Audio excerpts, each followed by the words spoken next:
प्रिय विद्यार्थियों, कल हमने भक्ति काव्य सरिता में से कबीर का मन को अंग पढ़ना प्रारंभ किया था और मन को अंग भाग में से हमने 4 दोहों को पढ़ा था। आज हम इसके आगे 5वां दोहा पढ़ेंगे। यह भी मन को लेकर के है और विषय वासनाओं को लेकर कबीर ने रचा है। कबीर मारूं मन को टूक टूक वह जाई, विष की क्यारी बोई करी लुणत कहाँ पछताई।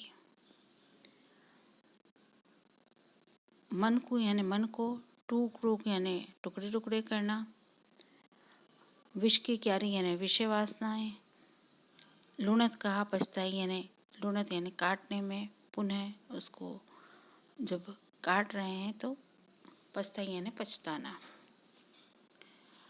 कबीरदास जी कहते हैं कि मैं अपने इस मन को, कबीर मारूं मन को, मैं अपने इस मन को मार देना चाहता हूँ, मैं इस मन को नष्ट कर देना चाहता हूँ। टूक टूक वह जाई, उसके टुकड़े टुकड़े कर देना चाहता हूँ। अर्थात कबीर कह रहे हैं कि मैं अपने मन में भरे हुए विकार, विषय वासनाओं को दूर करना चाहता हूँ। एक एक विषय वासनाओं को टुकड़े टुकड़े करके मैं समाप्त कर देना चाहता हूँ। मैं मन के इस विषय वासनाओं को पूर्ण रूप से समाप्त कर देना चाहता हूँ। विष की क्यारी बोई करी, क्योंकि यदि यह मन विष की क्यारी बोता है, विषय वासनाओं की क्यारी बोता है, विषय वासनाओं की बीज बोता है, तो फिर लुणत कहाँ पछताई, उसका जो फल प्राप्त होगा उसको प्राप्त करते समय कबीर कहते हैं कि तुम क्यों पछताते हो। अर्थात यदि तुम विषय वासनाओं की क्यारी को बोओगे तो उसका परिणाम भी वैसा ही होगा। जैसा कर्म करोगे उस फल की प्राप्ति भी वैसी ही होगी। सामान्य भाषा में भी हम कहते हैं जैसा बोओगे वैसा काटोगे। और एक और हम ज़्यादातर मुहावरा उपयोग में लेते हैं, बोया पेड़ बबूल का तो आम कहाँ ते हुए।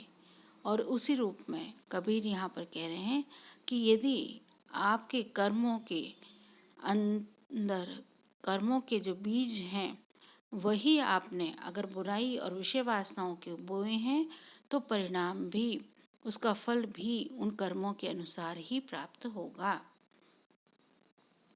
इस प्रकार कबीर ने यहाँ पर कर्म के अनुसार फल की प्राप्ति के बारे में बताया है। कबीर ने मन को निर्मल करने की ओर संकेत किया है। इस दोहे में पुनरुक्ति अलंकार है, अनुप्रास की भी व्यंजना हुई है और सधुकड़ी भाषा है। अगला दोहा है, वह भी मन से ही जुड़ा हुआ है और कबीर कहते हैं, इस मन को बिस्मिल करो, दीठ करो अदीठ, जय सिर राखो आपणो, तो पर सिर जी अंगीठ। कबीर कहते हैं कि इस मन को मैं बिस्मिल यानी नष्ट कर देना चाहता हूँ, घायल करना चाहता हूँ। बिस्मिल करना यानी घायल कर देना चाहता हूँ। दीठ यानी दिखाई देने वाला, अदीठ यानी अदृश्य। जय सिर राखो यानी सिर पर यदि मैं रखता हूँ, आपनो यानी अहंकार, यदि मैं अपने सिर पर अहंकार, तो पर तो सिरिज यानी सृजन करें, अंगीठ यानी अंगीठी। तो हम व्याख्या करते हैं।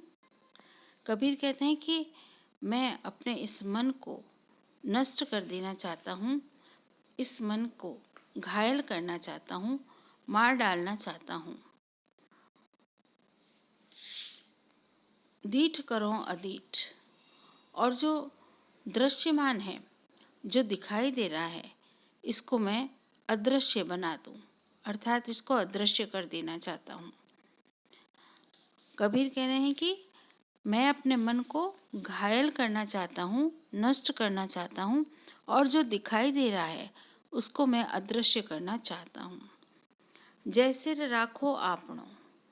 और ऐसा करते हुए इस साधना के मार्ग पर चलते हुए यदि मैं अपने सिर पर अहंकार गर्व को बनाए रखता हूँ, अहंकार को डूबा रहता हूँ, अहंकार में डूबा रहता हूँ, तो फिर ऐसी स्थिति में मेरे सिर पर जलती हुई अंगीठी रख दी जाए। कबीर यह दंड स्वरूप ही कह रहे हैं कि जिस प्रकार से हम दंड देते हैं तो कठिन हम कार्य करने को कहते हैं, वैसे ही कबीर कहते हैं कि यदि मैं इस साधना मार्ग पर चलते हुए अहंकार को धारण करता हूँ, अहंकार और गर्व से फूला रहता हूँ, तो मेरे सिर पर जलती हुई अंगीठी रख दी जाए।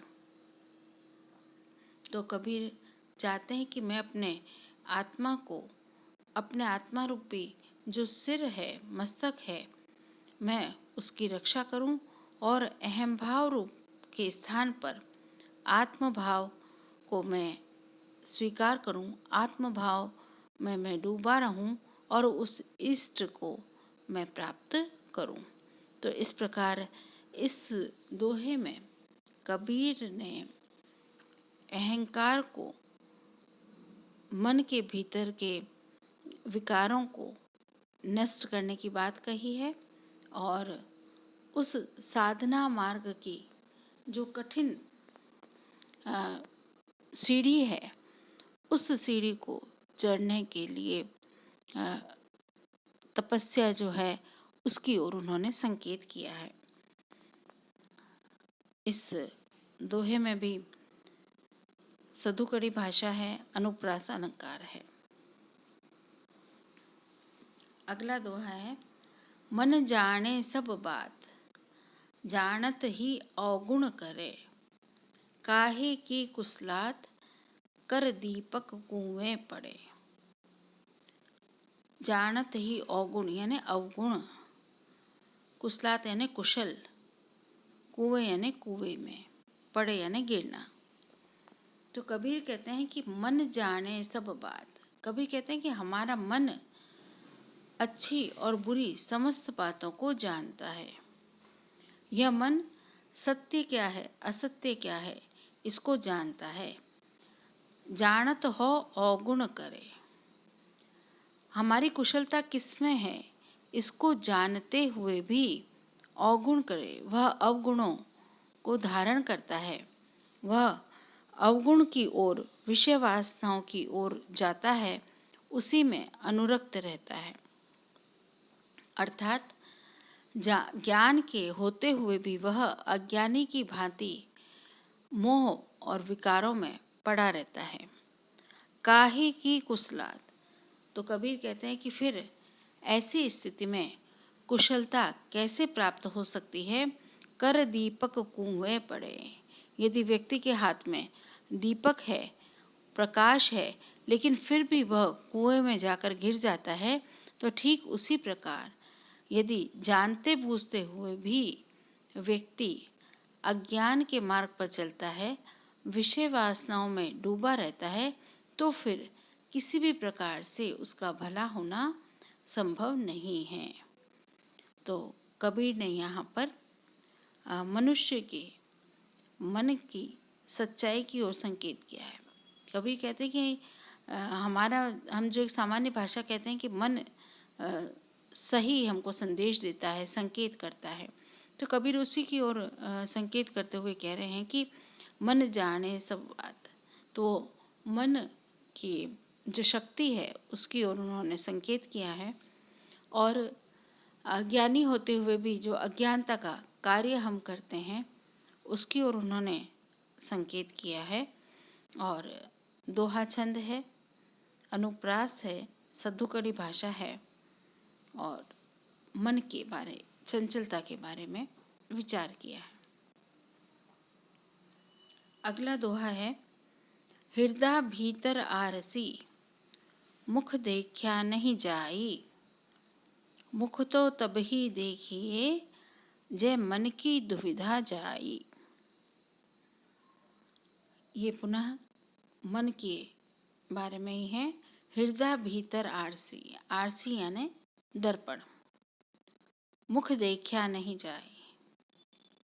कबीर कहते हैं कि मनुष्य के हृदय में उसके भीतर दर्पण है, अर्थात मुख देखने के लिए यदि मनुष्य को अपने कर्मों का हिसाब किताब करना है तो उसके हृदय रूपी दर्पण में उसको झांकना होगा, उसको मन रूपी दर्पण में ही झांकना होगा। मुख देखा नहीं जाए, लेकिन मनुष्य स्वयं अपने भीतर झांक कर देखना नहीं चाहता है। मुख तो तभी देखिए, व्यक्ति अपना आत्म साक्षात्कार, अपने मुख को, अपने आत्मा के साक्षात्कार को तभी देख सकता है जे मन की दुविधा जाए। यदि मन की दुविधाएं, मन के संशय, मन के विषय वासनाएं, अंतर्द्वंद दूर हो जाए, तभी व्यक्ति अपने भीतर झांकने में सफल होता है, तभी वह भीतर झांक सकता है।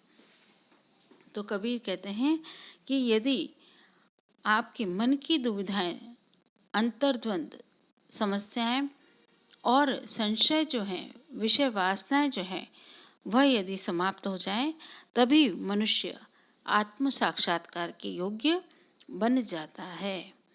तो प्रस्तुत दोहे में कबीर ने मन के दर्पण होने की बात कही है, जो हम बार बार अन्य दृष्टांतों में भी पढ़ते हैं कि व्यक्ति अपने भीतर झांक कर देखे तो उसे सत्य का पता चल जाएगा। और उसी रूप में कबीर ने यहाँ पर मन दर्पण की बात कही है। दूसरी बात, कबीर ने स्वयं के आत्मनिरीक्षण की ओर संकेत किया है। आत्म साक्षात्कार और आत्मनिरीक्षण दोनों ही बातों पर वे बल दे रहे हैं। दोहा छंद है, अनुपरस और रूप का शिवोक्ति अलंकार है, और मन के संशय और मन की शक्ति की ओर उन्होंने पुनः संकेत किया है। धन्यवाद।